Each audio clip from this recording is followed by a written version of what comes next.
All right, this week I just realized What? I need like a keyboard. So on the video they think I'm like going. Oh yeah. Here, I'll be doing it on my laptop. Okay, cool. All right, so this week we are. But I have like a sick laugh. Okay, so this week we are back. Yep. We're back from our 2-week break. Now on video. And we're doing our annual Oscar Best Picture series. This week we are discussing a film that I'm not sure I've ever seen anything like, to be honest with you. A film that is very subtle, but also not at all. This isn't funny. I just don't. I'm weirded out by this situation. It's okay. We can keep I heard going. someone fart. Someone might have farted. It's very true. The bathroom's right there. A film that is a very... Are you keeping that in? Despite the start of this podcast, it's a very serious movie. Very serious. Very heavy topic. So we'll see how this goes. But it's a film that is just a masterclass in so many ways. And I just have to start discussing it. We're doing the zone of interest today.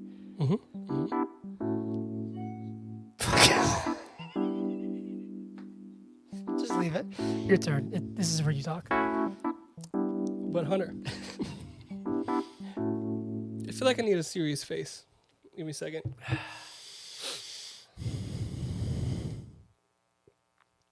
But is the zone of interest good? Let's find out. Let's do that. And music. But is it good podcast? Yeah.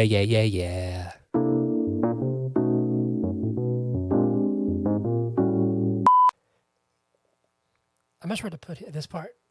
Somebody farting. But is it good podcast? Yeah.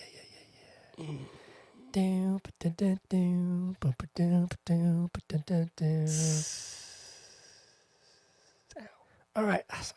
What can I say? Welcome to the podcast, everybody. Zach, it's been a minute. It has. It's been like 3 weeks. Hunter, I think it's been 2, hasn't it? 2.5, something like that. I don't know. Okay. How you doing? How's life? I'm good. This is going to be new for us. So we're on video. Yeah. This is the first video podcast that we posted. Mm-hmm. And it's funny because we usually record virtually, and this is actually more complicated.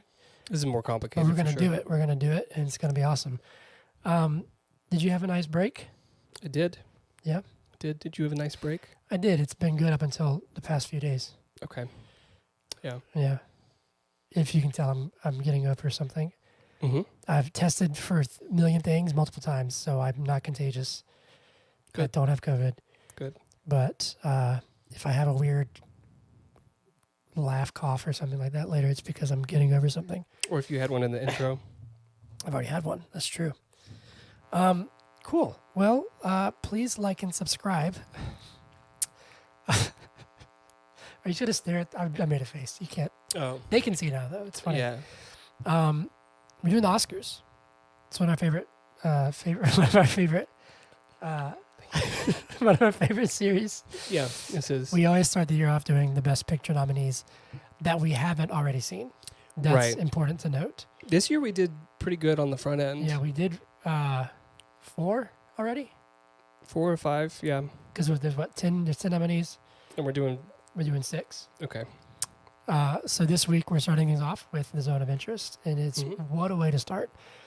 So yeah, anything else real quick before we jump in? I'm ready. How's your latte? It's gone. Was the almond milk okay? The olive milk? Almond milk. Oh, I was like, I didn't know it was olive milk. But Mm-hmm. it was good. It's not as good as oat milk. No, it's not as good as oat milk. It doesn't froth as much. I don't know because I'm talking to you. You can talk to me. I'm stuck. I can't get my eyes off. You know what we need? We need a monitor just so we can see ourselves. You're going to just the entire time, you're going to just look. All right, let's do it. So, Zach, Look at you now. you can go first. Okay. Your first reactions to this film, The Yeah. Zone of Interest. Spoiler free. This is a spoiler free section. Proceed. So, I had no idea what this movie was about when I went to go see it. No idea at all. I was like, zone of interest. That's interesting. I wonder what it's going to be about. Not knowing what the zone of interest was, referring to. Yes. And it was horrifying in a good way. Yep. Like it was very well done. In like an effective way. Maybe. A very effective way. Yeah. So I knew I was in for a treat. The opening. Oh my God. The opening sequence. Is that a spoiler? I guess. No, it's not a spoiler. It's the first thing that happens. It's just the title card, zone of interest. It fades away, and it's just black for like a minute and a half or 2 minutes. Or more. It's a long time, and it's just this horrifying soundscape. And I was like, yeah, this is gonna be something. Yeah. And it certainly was. I thought the performances were really good. The style of the film is such that it's set in, the 40s, right? Mm-hmm. I want to say it was like 43 or 4. Yeah. Something like that. But it's shot with like super high tech, like modern cameras, and that's intentional. And I think it really, like, I don't know, like throughout the film, and I've watched interviews with the director, and it backs this up. But throughout the film, I was seeing this feels like the director is trying to say, this isn't just a movie about the past, it's also a movie about the present, Yep. And it is. I don't know, it was phenomenal. I'm excited to talk about it. It's heavy. Yeah, it is very heavy. I'd have to agree with a lot of that. I saw this in Orlando with my friend Luke, who I was traveling with for work, who I'll mention later, actually. But yeah, dude, the opening, I was like, it went on long enough that I was like, is something wrong? Like, is the projector Yes, something was wrong. like messed up? Oh, okay. Well, no, Yeah. yes. But looking back, I was like, to me, and again, this is not really sports, it's literally the first thing that happens. I was like, they wanted me to be very uncomfortable from the very beginning. Yeah. And I was, because I was like, what is going on? Yeah. I remember when it finally changed to like picture. I remember Luke kind of laughed a little bit, and I was like, dude, what a choice. Yeah. What a way to start a movie. At first, I was like, are they about to jump scare me or something? Yeah. Because yes, I was extremely uncomfortable. This is one of the most unique movies I've ever seen. And it's not even I think of what's the movie that we watched? Were you there with Ethan when we were in high school? And it was it might have been, was it Homecoming or was it Prom? It was after that. And it was I was not there for Prom. The Void. I haven't seen The Void. You haven't seen The Void? Mm-mm. Ethan would know this. That's one of the weirdest movies that I've ever seen. Okay. Plot-wise. This is one of the strange movies that I've ever seen. Maybe most stylistically unique movies I've ever seen. In the sense that I realized a little while in that I was like, what's happening on screen is not actually the point of this movie. I mean, it is, but it's also not. Right. And it didn't feel like they were saying, now watch what he's doing here. It's just it's hard to explain, but it's in a way where it's I realize I'm just seeing mundane things, but that isn't actually what I'm really saying. And I realize we're still in the spoiler-free section. The director sets the intention because there's 2 minutes of just sound, and so the director is saying, pay attention to the sound. Yeah, right. Sound So there's two movies, right? There's what you see and then what you hear. Yeah. But I thought it was phenomenal. I really thought it was phenomenal. I saw this on a Thursday night, and then the next night, Friday, I got really sick overnight. This is this past weekend. And I'm not sure if this wasn't because I was having fever dreams, but I had nightmares about this movie. Oh, wow. It was but I knew it was about, because it did stay with me. I was doing research and stuff and reading about it. And I literally was I have to stop reading about this. Yeah. And I think this took 10 years to make because it took such a toll on everybody. Glazer, right? Glazer's the director. But I thought it was phenomenal. I thought it was absolutely phenomenal. Just the way that they use all the senses, but particularly sound in this movie is really, really, God, it's unsettling, super unsettling. Not all the senses. Thank God Yes, we weren't in like true. a That's actually 4D true. like smell-o-vision theater. Smell-o-vision theater. You know, smell. You remember when Have you been to smell-o-vision? when we were kids? Were you a Nickelodeon kid? I actually wasn't. I was a Cartoon Network kid. Oh, well then you won't know. First time I did like they had these scratch and sniff cards when certain movies would be released. So like Rugrats in Paris, and you got this like, and they'd be like drinking grape juice, and it was like, smell this, and it just smelled like grapes. Wow. It was I just innovative. realized that I might put this in the frame. Oh well.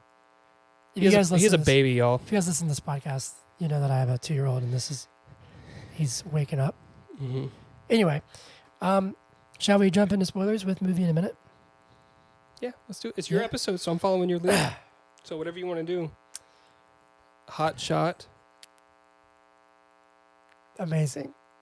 I can do that because we're sitting next to each That's other. gonna look so natural. Yeah, They're gonna go, they've been friends for years. buddy. I have my timer. What if we had never met in person before? And like this was the first time. Yeah, we just like manufactured this podcast. We're like, we're two best friends talking about movies, but like we didn't know each other. And this is the first time we're meeting each other, and there's like sexual tension. Listen to my fucking laugh, dude. Sounds gross. Oh, goodness. Is there? Is there? I mean, you brought it up. Okay. Let's do movie in a minute. I have my timer. Yeah, it's all on you. Okay. Okay, so spoilers ahead. Sort of. This is historically accurate, so it's, you know. Here we go. This is the zone of interest in 1 minute. In 3, 2, 1. Okay, so we hear a sound and then there's this blackness for like forever. And then we cut to this family on this hillside. They're like playing in the river, I think, or a lake. And they're all having a great time. They're all, yay, everything's great, everything's happy. Anyway, they go back home and we find out that it's the commandant, Rudolf Höss, I think is his name.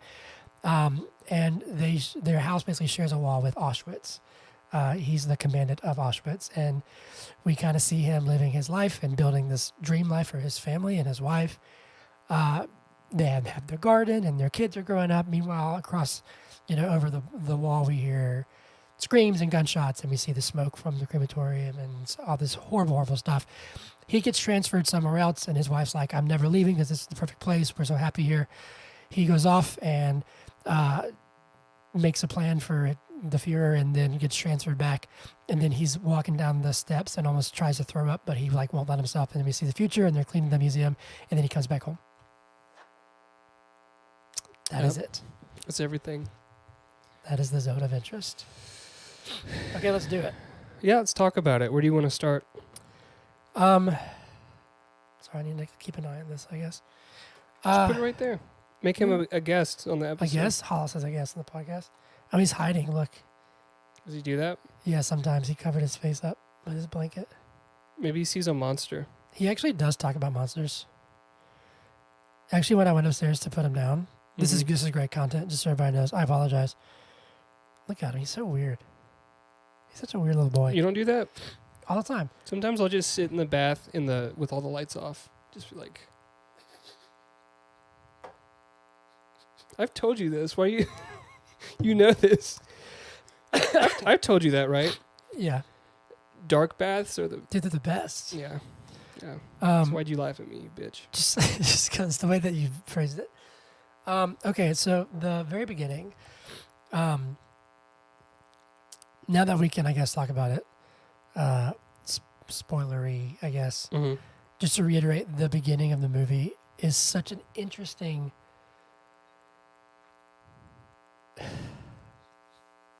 So many turns, really quick. We start with blackness and it's not actually even sounds that we know. It's just like a soundscape, isn't it? Is it like musical, in a sense? It's like ominous. But it's like a droning. Yeah. But it's not like the sounds we hear later in the movie. No, it's not the demonic horn sounds, and it's not the. That reminded me of The Shining. Yeah, that reminded me of The Shining too.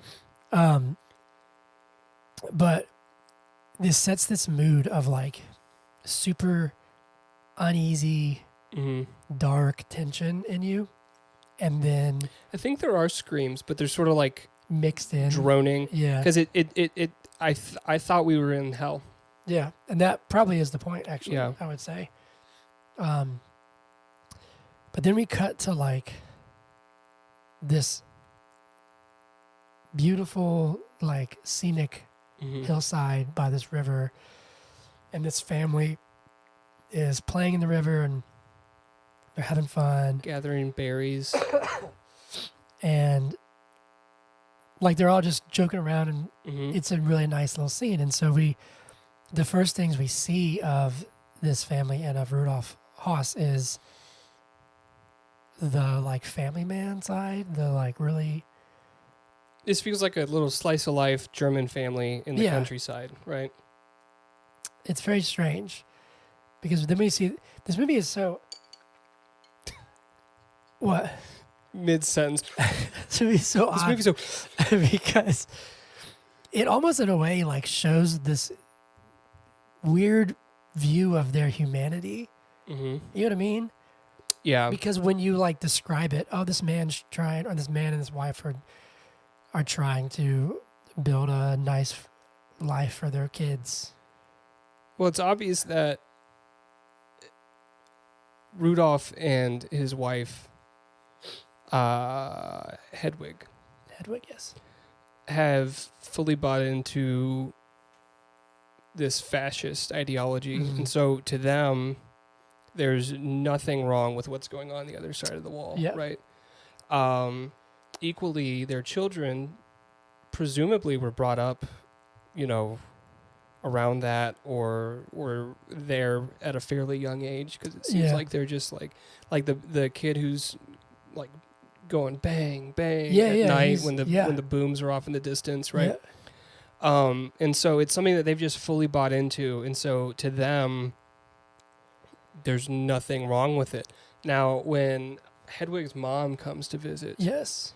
and during the day with the flowers and the garden and all this beautiful stuff, she's like, wow, you're really doing well for yourself. Oh yeah, she's like, I'm so proud of you. Like Mhm. this is amazing. Like look at you now. Yeah, look at what you've done. And she even like buys in to a certain extent, because she's like, oh, I wonder if the woman I worked with is over Yeah. there. You know what I Yeah, mean? yeah, yeah. Like, oh, I was outbid for her curtains. I always loved her curtains, That's one of the most messed up That's really messed things too, because like this movie it's so great because it doesn't have to tell you anything. Like you just kind of intuition, up. Mm-hmm. you kind of go, wait a second. Like when they bring this haul of stuff to the house, Yeah. and they're like, all right, pick something out, and it's like, oh yeah, cool, we got stuff, and then you Right. realize what it is, Yeah. and it's like the belongings of the Jewish people that are being taken. When she was, pulling out the fur coat, Yeah. and then in the pocket there was like lipstick. Yeah, That's when I was like, oh, that belonged to somebody else. Anyways, but her mom is there, and during the day it's like, oh, this is awesome. And then the sun goes down, and I think the wind is coming through. you can say hi. How's it going? No, you're good. We can edit. He's awake. That was Hannah. Bye, Hannah.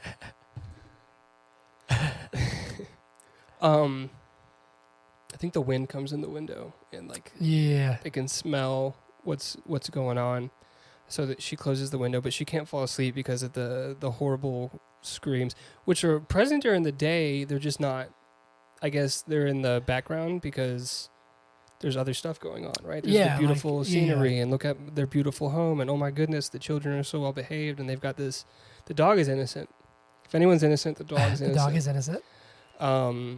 And then at night it's like it's unavoidable, right? There's all you're able to focus on is the horror in the background, and she obviously can't take it because she leaves. Yeah.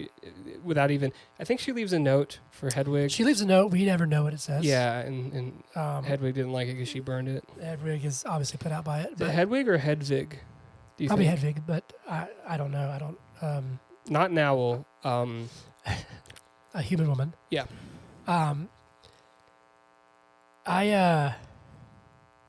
Yeah, this movie it's just so it's hard to even talk about plot wise because it's like The only things that really happen, like genuinely, Mm-hmm. are like her mom comes, he like goes to work, then he gets transferred. They plan the new ovens. Yeah, well, see, it's like those. It's like those little things, but like That are so just nonchalant. It's like they're that's they're that's planning the what point, color they're though. gonna paint Yeah, the room, right? That's the whole point. Though. Yeah, that is the whole point. And so like you can describe the whole movie as far as like plot Mm-hmm. in a matter of minutes, but like the impact that the sound has, The soundscape because is it doesn't even like they don't even flinch. The only reaction you see to the sound is when her mom goes to the window. Or when that's not true. I guess the boy who's like doing bang bang, he's playing along. mm-hmm. But the only like reaction to like the horrors of the sound is when she goes window. That's it. Yeah. They don't even like acknowledge what they hear, because they probably don't even hear it, honestly. And that's including everybody, even so there were like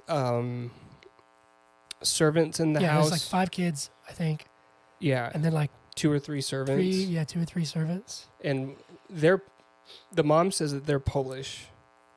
Even though at one point, God, her mom leaves and the dinner or the breakfast is out, and one of the servants doesn't pick the breakfast up when they realize that the mom is gone, and the mom is like, "Why is this still out? You know, I could have my husband like put you in an oven, basically." Yeah, like dump your ashes in the river or whatever. Which is horrible thing. But they don't react, and then I think there are people working in the garden that seem to be like Jews who are Yep. like allowed to come on the property. Yeah. and- So actually, I was talking to somebody and I incorrectly said you don't see like any Jewish people, because you actually do, because there's like a handful that like come to the house. Right. One of them comes and cleans the boots. Yeah. And you can tell by well, obviously they're like malnourished and stuff, but the clothes and like they have the number Mm-hmm. on their shirt. And the white Yeah. sleeve thing. Yeah. So, the thing that again, it's hard to say like you loved this movie because it's like really, really heavy and tough to watch, but it was so effective because there's one scene in like sequence pretty early on Mm-hmm. when I kind of realized, I was like, okay, this is what he's showing. He's showing the monotony and the mundaneness of of their daily life in the context of what's across the, like, over that wall. Right. And that's the whole point, is that crazy contrast of like, how can you, joke while you're laying next to your wife at the end of a day when less than a football field away, all that's happening, or less than 20 feet away, probably, because it's like right outside his door. Mm-hmm. But there's a scene, I think he's like closing up the house for the night, and apparently this was filmed with like a lot of hidden camera style cameras. Yeah. So do you want to know? Yeah. So both in the yard, they would like there would be like a little tent for the kids to play with, and there was a camera in there, and like at different places they would hide cameras. They basically made, like, the director called it the Nazi Big Brother house. Yeah. So there's hidden cameras everywhere, so that, and they were using digital cameras, and they would do 10-minute takes, so that when they were shooting, they just had, there were no crews in the house, so you could move freely. Yeah. And they'd like have the kids up in the bedroom playing while they were shooting something else, just to make it like as realistic as possible, Yeah. right? So yeah, but there's cameras all over the place. Yeah, and so there's in this last sequence where all we're doing is like watching him turn off all the lights, Mm-hmm. and it just goes from room to room, and the way it's cut is we see, like you could be dramatic and have him like turn off the light and it cuts to black or whatever, and then it's the next day. But no, we see him go from every single room, like every angle. We Right. just follow him around the house, turning up every light, fixing every door, whatever. And I was like, this is wild. It's wild Yeah. to like watch him just do this when all the while you hear everything happening, because Yeah. at night it gets louder and louder. But like, that was so effective where I was like, okay, like, because in a way you're saying to like people, like, while you're just doing your ho-hum stuff every day, this is happening.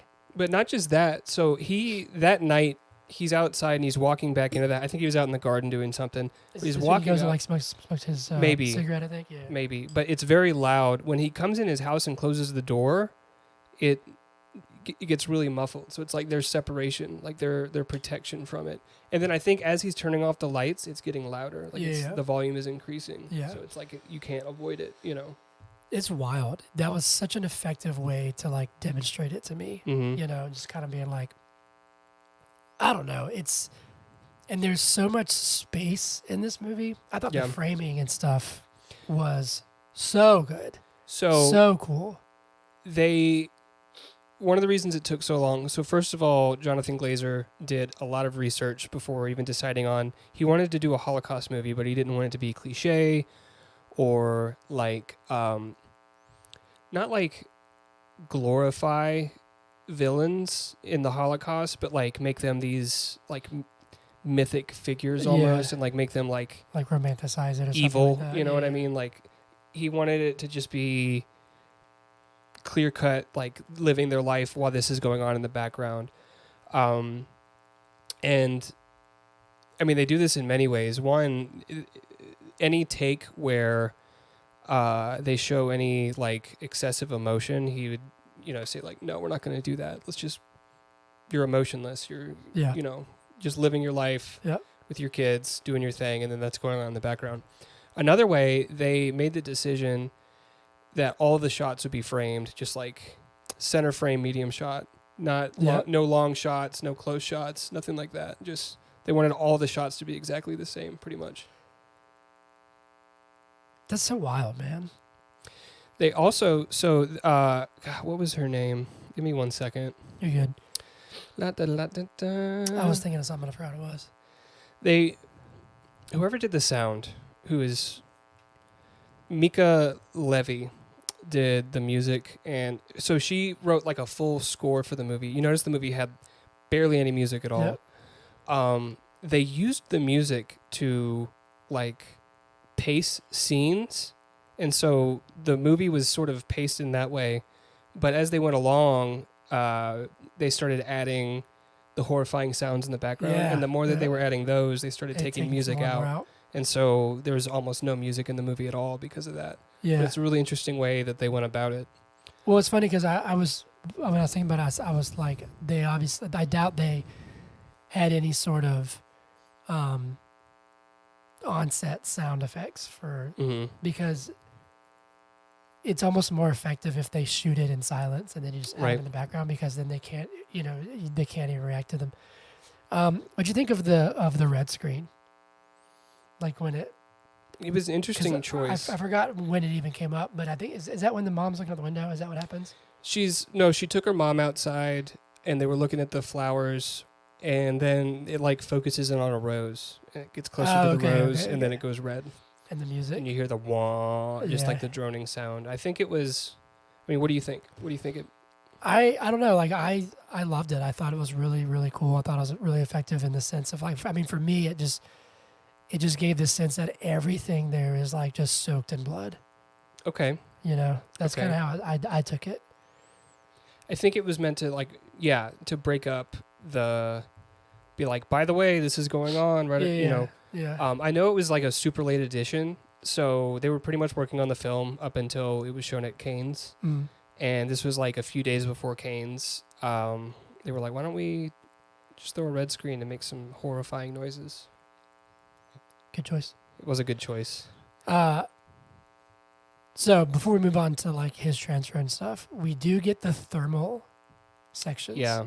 Which I thought was super interesting and super cool. Because at first I thought it was like one of his kids, right, who was like sneaking out to give food to the workers and stuff. We find out later that it's a Polish girl who was real. She was real. Like that was like her bicycle, her clothes, and her bike that they used for the movie. Because I think she's still alive. She might have died. I think she passed away shortly after. But she was alive like during filming. Yeah. So you continue. No. I was just going to ask your opinion on that. Like, I thought it was really interesting. It was very interesting. How they chose to show it in thermal. Well, and that was an intentional... I mean, obviously they had to do something. Because another aspect... They wanted this to be as natural. So it's interesting because they wanted the architecture, the clothing, to be authentic. Yep. 40s Germany, right? And then you use a thermal camera. Right. Yeah. But then the way that they shoot it is super like high tech, modern day to sort of like show this like disjoint between the two. But they did want the lighting to be fully natural. There were no lights set up. If it was a shitty day, they shot with shitty lighting and just used it for the film, right? So at night they pretty much had to use thermal. Oh, but okay. it really adds to like the what the fuck, Yeah. you know, like this is so jarring because one, thermal footage looks like surreal, right? Yeah. Like sometimes her movements look surreal. Yeah, and there's she's like just trails almost, Right. like when she moves. right. They had to work with the military, and the military had to be like supervising because apparently those thermal cameras are considered weapons. So they were basically shooting with military grade Interesting. weaponry. That's crazy. I took it as like a light that she was the like light in the darkness around her. I Right. thought that's a really cool way to kind of show that. Jonathan Glazer said, "Can you tell I watched an interview? Yeah. Read some transcripts and heck yeah. stuff." That's called preparation. He said that if those scenes weren't included, he wouldn't have been able to finish the movie because just focusing on this horrifying, like, complicity with these horrors going on in the background while this family's like, oh, we have we don't want to leave. This is the perfect place for us. Yeah, I was gonna say like would have been too much for him. The most emotion and the scene that comes with the most conflict is about them leaving. Leaving it's about Auschwitz. Hedwig having to leave, and she's like, Yeah. And apparently, they consulted like the housemaids and stuff and the workers, and apparently her saying like they'll have to drag me out of this place is like based off something that she actually said. Yeah. And it's so funny because, I mean, it's not funny. It's awful, but they're at this party. You know, they're having this little pool party. And they get in a fight, which apparently was based on a first-hand account from one of the workers. And then they go off to this little pier and they have this conversation, and it's this like, you know, like, oh, since we were 17, we've always been having this life, and after the war we'll be farmers like we've always wanted, and it's like we can do that here, and it's like the context of what they're talking about is just insane. It's just insane. Yeah, you know what I mean? It is. Like, it's crazy. I mean, yes. But it's also something that, and I think this is one of the points that Jonathan Glazer is trying to drive at. It's something that we do. Yeah. Oh my gosh. Because y'all have been looking for houses for a while. You know, you want to break through that barrier, get a house. Yeah. Strike off on your own. And if you go driving through Atlanta, you're going to drive by homeless people.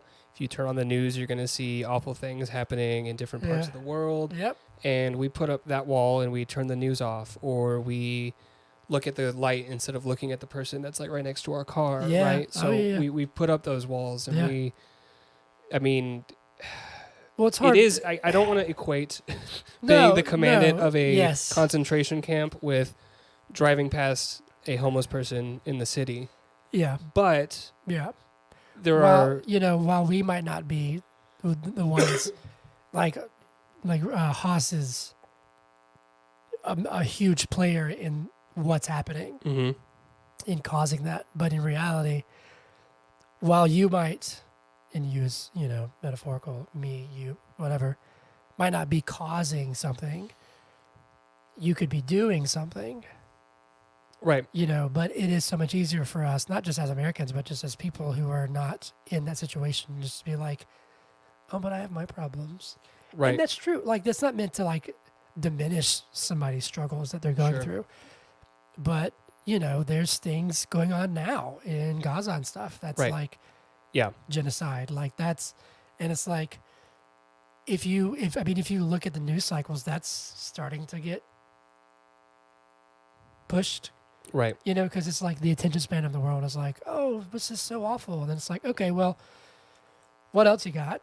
You know, and it's just this conditioned thing. This is running its course. I mean, for a while it was the war in Ukraine, which is still going on. It's still happening. But that's not I mean, and that was on the news like heavily for at least a month. Yeah. I feel like. And it's wild. Like, we obviously don't know this, but like, and there's fewer and fewer people that anybody could talk to who were alive at this time.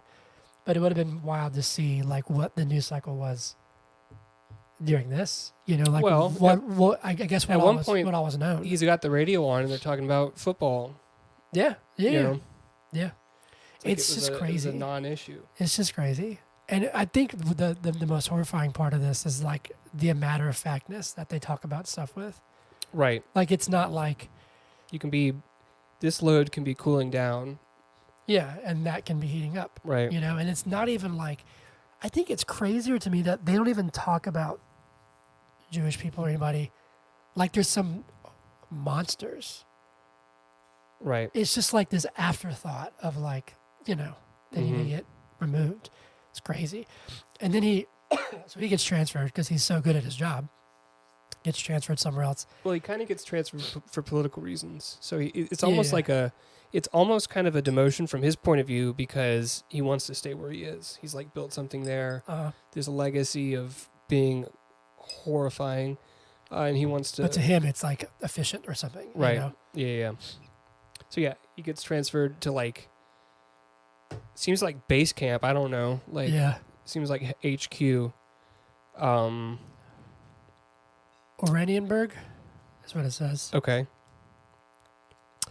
But he's involved in these massive meetings. Yep. Right. With not just involved, but he's like the leader of it. Yeah. He's like, here's the plan. Turn to page 1. You know. So I'm actually. Because they had 700,000 people coming in from Poland. No, was it Poland? It wasn't Poland. I think it was Hungary. I think it was Hungary. Maybe it was Hungary.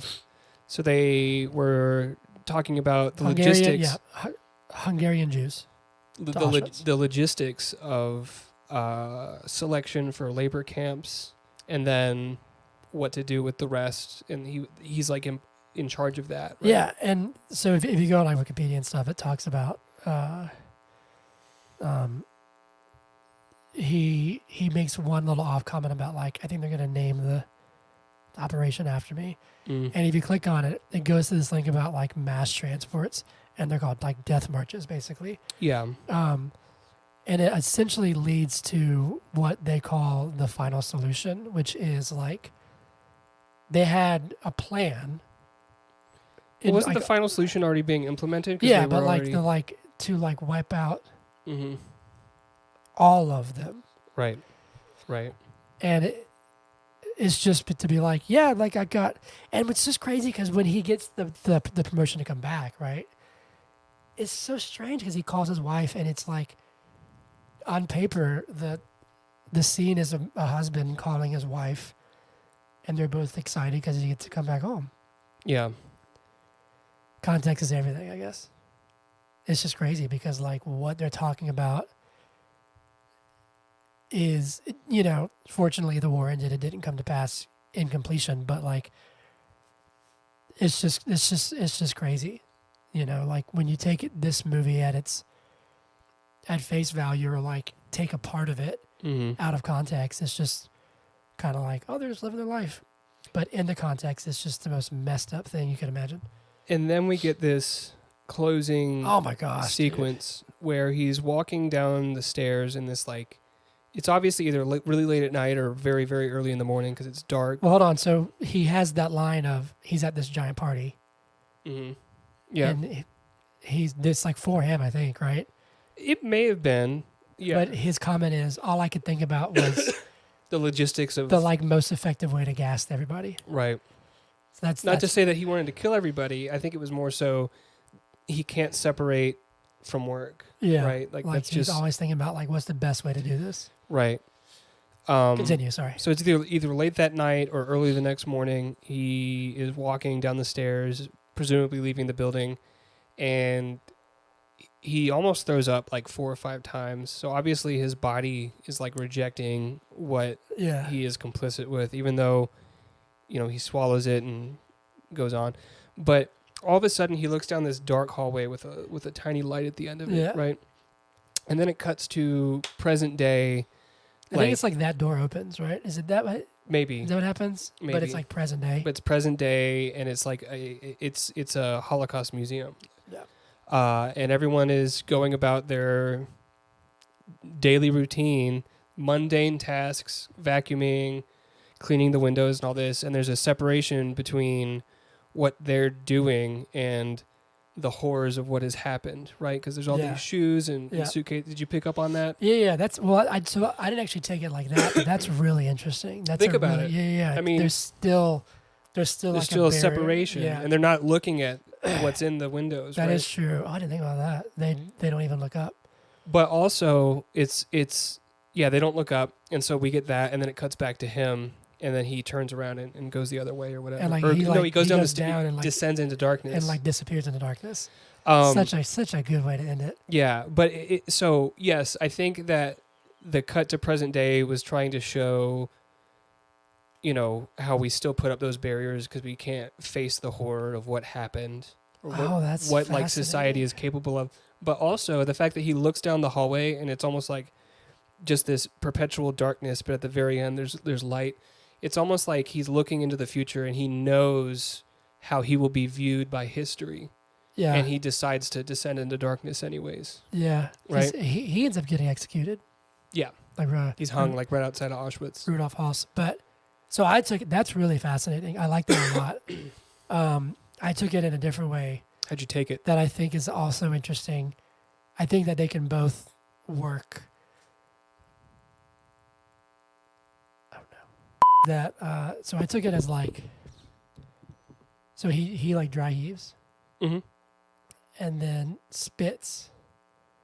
He still spits down, and then we cut to them like mopping up, and I took it almost as like they're cleaning up, like they're still cleaning up his mess, like what happened there. Okay, and kind of always will be.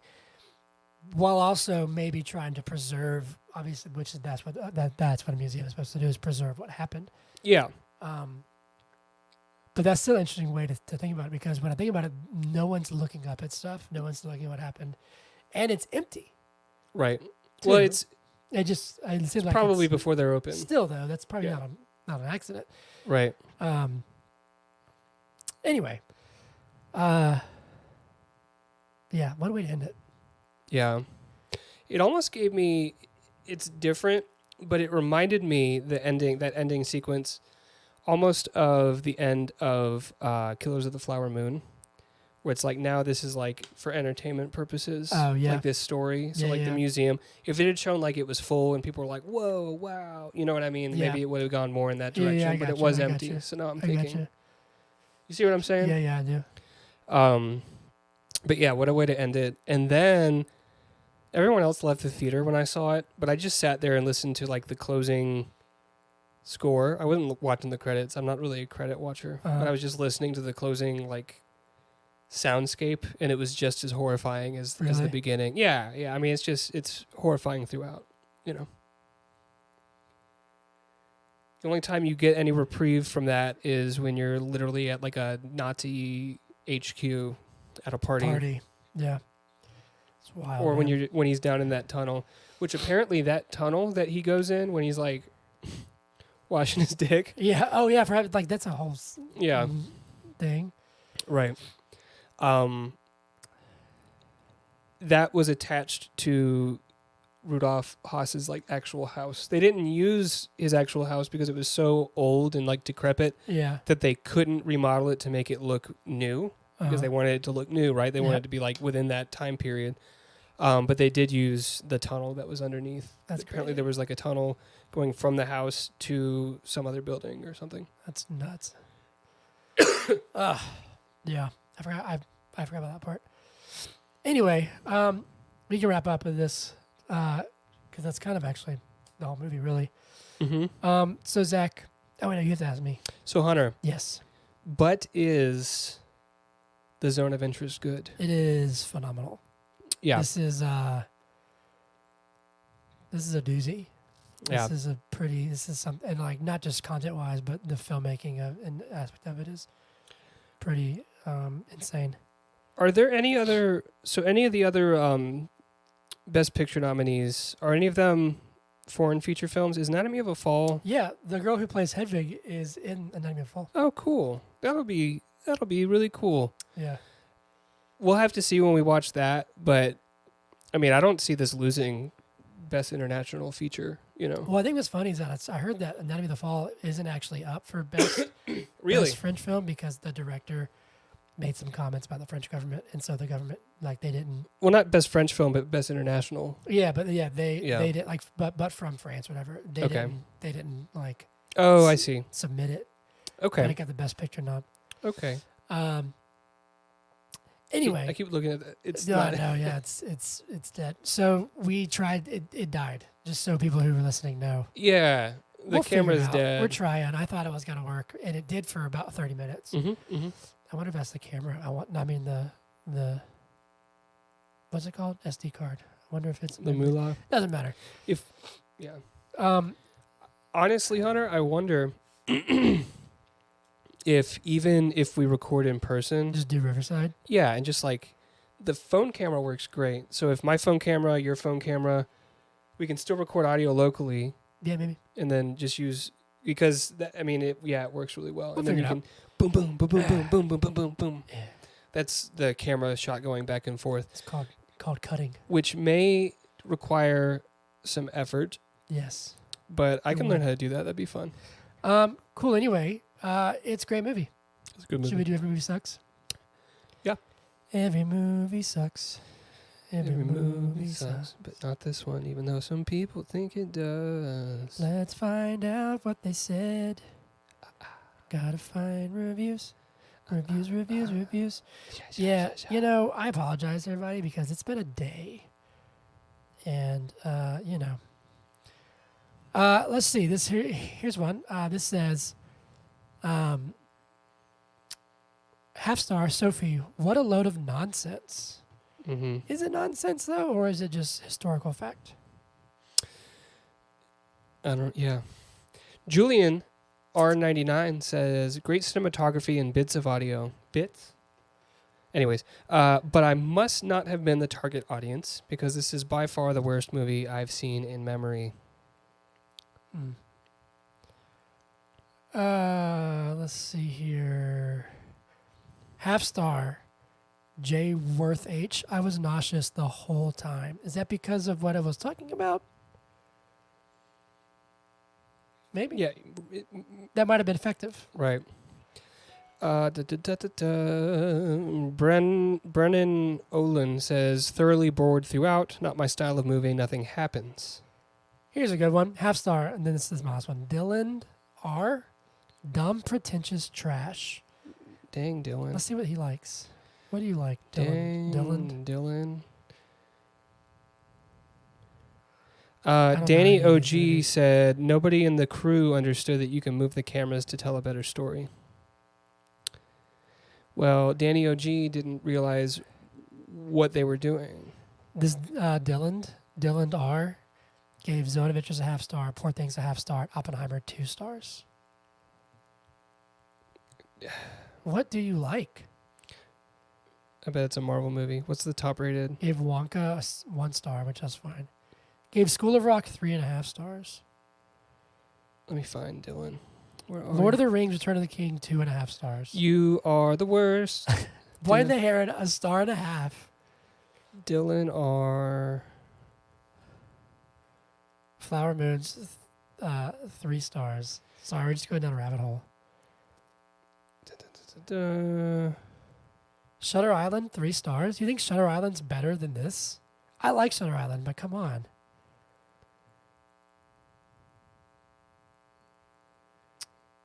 Thief 4. Barbie 1 star. Mm-hmm.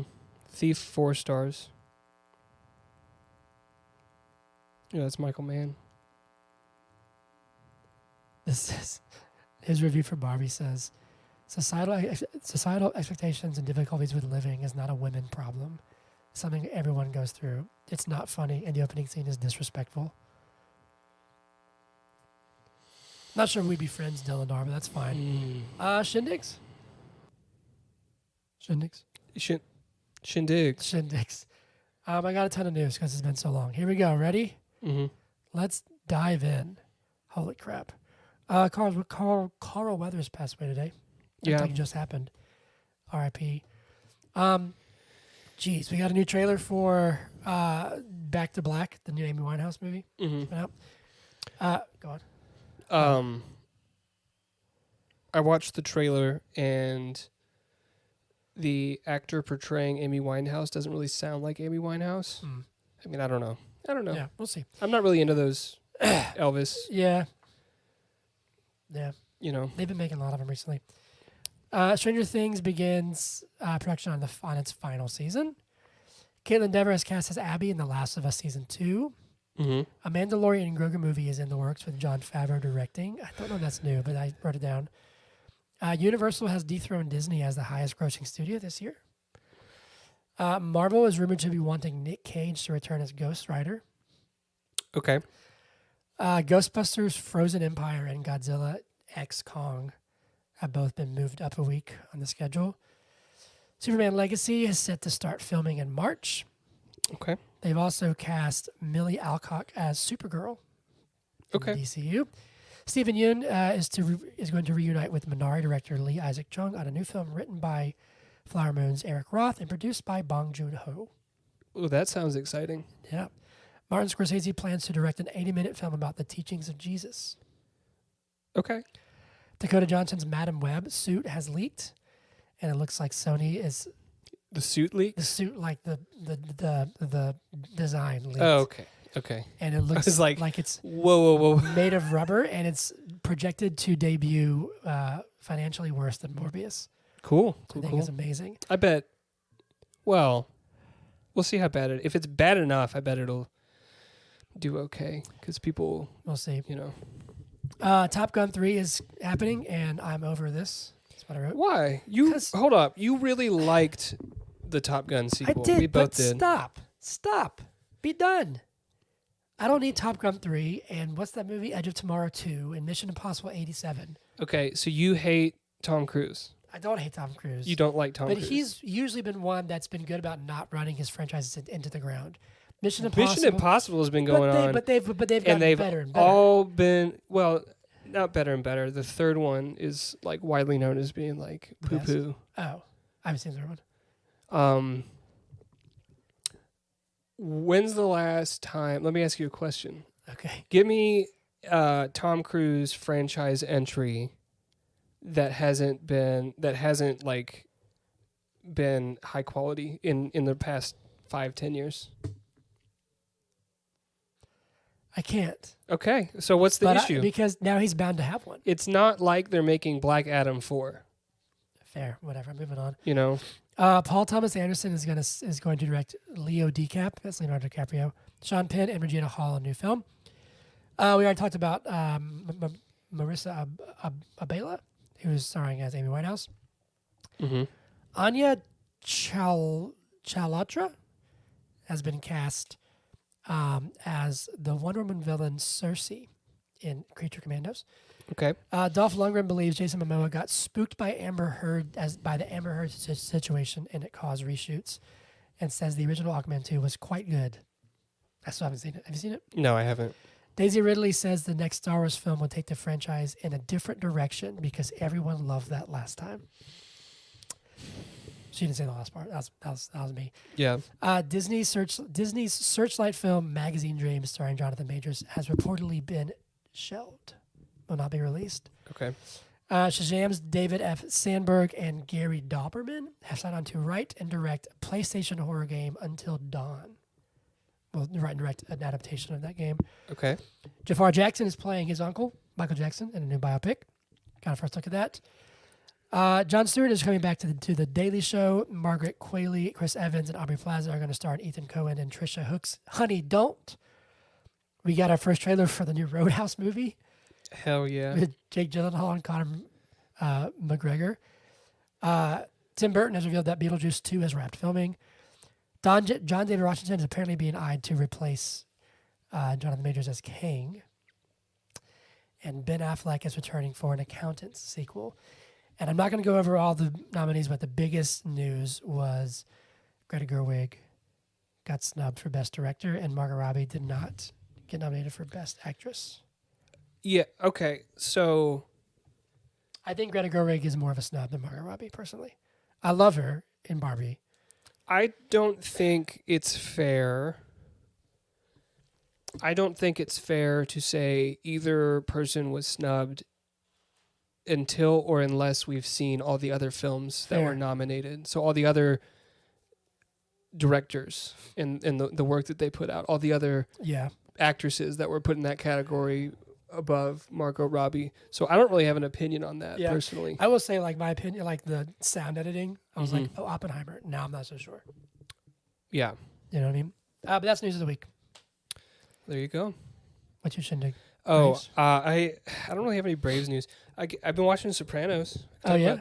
You know what's funny? There was an episode of Sopranos where one of the members of the family, he wants to direct a mob movie. Like, he wants to get into Hollywood. And so he has, like, connections, and he meets up with Jon Favreau. Actually. Really? Yeah, Jon Favreau's in Is he like himself? Yes, he is him, and he's working on a movie in New Jersey, and then they end up, like, hanging out a couple times, and then Jon Favreau, like, steals his story and just, like, disappears. Amazing. That's so cool. That's a really good shindig. Yep. Is it Zach's, like, Soprano shindig? Can I just talk about The Sopranos every week? Yeah, it's been out long enough that spoilers don't... Have you seen it? I've never seen it. Never seen a single It's really good. You know what it's about? The mob? Okay, yeah, but not just the mob. It's so Tony Soprano, who's like at the beginning of the show, he's like high up in the mob, like he's like a general or whatever they're called. I don't know, captain, whatever, right? He has panic attacks, and so he starts to go see a psychiatrist, and he forms this relationship with a So this mobster who's like literally killing people and like going places and like beating the shit out of people because they owe him money. And then he goes and sits in a psychiatrist's office and like talks about it. Not explicitly because he can't, because he's in the mob, right? But she knows he's in the mob, and it's really interesting. It's considered one of the best shows ever. Yes, I do know that it's critically acclaimed. Yeah, almost unanimously. Very cool. Good shindig. Yep. I don't have any whiskey. I didn't. I'm so ill prepared. Even though we had a couple weeks off, but it's been a day. It's been a day. It's not even. It's just been. I would love some whiskey right now. A day, Whiskey shots. Clink. Glug. All right. Tell someone you know you love them. I don't know why I'm pointing at the camera that's not on. Yeah. Holdovers is next. Is it? You made the schedule. I think so. Okay, so we're doing. Wait, were you not gonna see American Fiction? I am. We can double up at another time, but we're going to double up at some point. We'll figure it out. I haven't posted it yet. But we're doing holdovers this week, and then... I'm going to see American Fiction in Houston. Okay. We'll figure it out.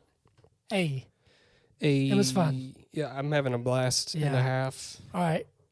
See you guys next week? Yep. Bye. Okay. But is it good podcast? Yeah.